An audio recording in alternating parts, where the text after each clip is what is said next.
প্রিয় দর্শক, এই মুহূর্তে জানিয়ে দেব নবম জাতীয় পে স্কেল এর সর্বশেষ আপডেট। পে স্কেল কেন কার্যকর হচ্ছে না, গোপন তথ্য জেনে নিন, থাকছে বিস্তারিত। যারা এখন পর্যন্ত আমাদের চ্যানেলটি সাবস্ক্রাইব করেননি, প্রত্যেক মুহূর্তের আপডেট সবার আগে পেতে এখনই আমাদের চ্যানেলটি সাবস্ক্রাইব করে আমাদের সঙ্গেই থাকুন। আজকের ভিডিওর লাইক টার্গেট 400। আপনারা প্রত্যেকেই লাইক দিয়ে আমাদের টার্গেট পূরণ করে দেবেন এবং আপনি কোথা থেকে ভিডিওটি দেখছেন অবশ্যই কমেন্ট করে জানাবেন। আপনাদের মতামত আমাদের জন্য অত্যন্ত গুরুত্বপূর্ণ। এবার বিস্তারিত। বর্তমানে সরকারি কর্মচারীদের জন্য কার্যকর নবম পে কমিশন বা নবম পে স্কেল এখনও সমগ্রভাবে ঘোষণা বা কার্যকর হয়নি। বর্তমানে সরকারি স্যালারি ও বেতন ভাতা সহ সবকিছু 2015 সালের অষ্টম পে কমিশনের সুপারিশ অনুযায়ী চলছে। 2025-26 সালের বাজেটে গ্রেড 1 থেকে 9 কর্মচারীদের জন্য নতুন স্পেশাল ইনসেন্টিভ ঘোষণা করা হয়েছে, যেখানে তাদের বেসিক বেতনের 10% বিশেষ সুবিধা দেওয়া হবে। এটি আগে ছিল 5%। গ্রেড 10 থেকে 20 কর্মচারীদের জন্য সেই বিশেষ সুবিধা 15% ঘোষণা করা হয়েছে। এছাড়া একটি নতুন পে কমিশন গঠন করা হয়েছে, যাতে সরকারি কর্মচারীদের জন্য একটি নতুন বেতন ও ভাতা কাঠামো অর্থাৎ পে অ্যান্ড অ্যালোয়েন্স স্ট্রাকচার প্রণয়ন করা হবে। আগামী নতুন পে কমিশনকে 6 মাসের মধ্যে রিপোর্ট দিতে বলা হয়েছে। অনেকেই দাবি করছেন নবম পে স্কেল বা সমমানের পর্যাপ্ত রূপান্তর করা হোক। বিভিন্ন কর্মচারী সংগঠন থেকে আন্দোলন ও দাবি উঠেছে।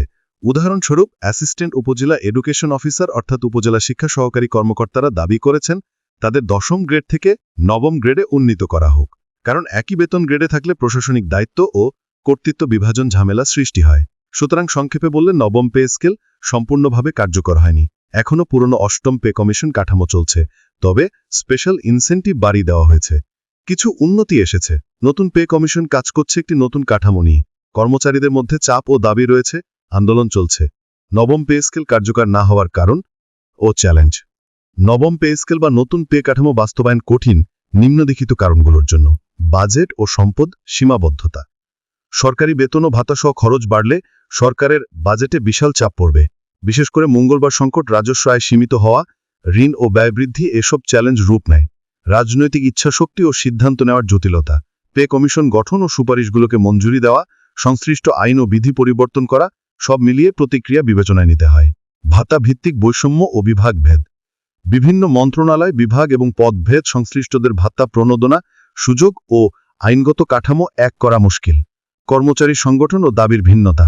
যে গ্রেডে কে কোথায় থাকবে, প্রমোশন গ্রেড পরিবর্তন বা সিলেকশন গ্রেড বা টাইম স্কেল, এসব বিষয় নিয়ে কর্মচারীদের মধ্যে বিভেদ থাকতে পারে। সরকার সমন্বয় করতে হবে।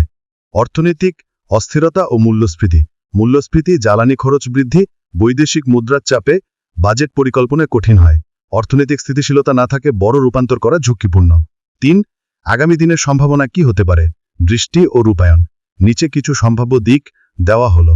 নতুন পে কমিশন তাদের রিপোর্টে পুরো বেতন ভাতা কাঠামো পরিবর্তন অর্থাৎ alliance rationalisation, base salary hike, বাড়তি ভাতা, রাজস্ব শেয়ার ইত্যাদি সুপারিশ করতে পারে। ভাতা অর্থাৎ house rent, medical, transport, telephone বৃদ্ধি বা পুনর্বিন্যাস হতে পারে। বিভিন্ন বিভাগে বিশেষ করে ডাক্তার, প্রকৌশলী, শিক্ষক ইত্যাদি সুবিধা বা আলাদা গ্রেড বা পে স্কেল প্রস্তাব থাকতে পারে। পারফরমেন্স ভিত্তিক বেতন বা বোনাস ব্যবস্থা চালু করা হতে পারে, যেখানে কর্মদক্ষতা ও ফলাফল বিবেচনায় নেওয়া হবে। অবসরকালীন সুবিধা, পেনশন, গ্র্যাচুইটি সংস্কার হতে পারে। কর অর্থাৎ ইনকাম ট্যাক্স ও অব্যাহতি অর্থাৎ ট্যাক্স এক্সেমশন পরিবর্তন হতে পারে। বেতন বৃদ্ধির ক্ষেত্রে করের বোঝা ক্রমশ গুরুত্বপূর্ণ হবে। সরকারি কর্মচারীদের মধ্যে গ্রেড ও পদ সংকোচন বা রিস্ট্রাকচারিং হতে পারে। গ্রেড সংখ্যা কমিয়ে পদের রূপ বদলে দেওয়া হতে পারে, যাতে সিস্টেম মসৃণ হয়। আইনি ও নীতিমূলক সংস্কার, যেমন কস্ট ও বাজেট অনুমোদন, আইনি বাধানিষেধ ইত্যাদি হতে পারে। ধাপে ধাপে রূপায়ণ, 1 বা 2 ধাপে পরিবর্তন হতে পারে, হুট করে সম্পূর্ণ পরিবর্তন নয়। নতুন পে কমিশনের রিপোর্ট ও সুপারিশ সামনে আসলে সরকার তারই উপর ভিত্তি করে সিদ্ধান্ত নেবে, কিন্তু যে প্রক্রিয়া শুরু হয়েছে তার দিকে নজর রাখতেই হবে। এ সম্পর্কিত আপডেট সবার আগে পেতে চ্যানেলটি সাবস্ক্রাইব করে আমাদের সাথেই থাকবেন।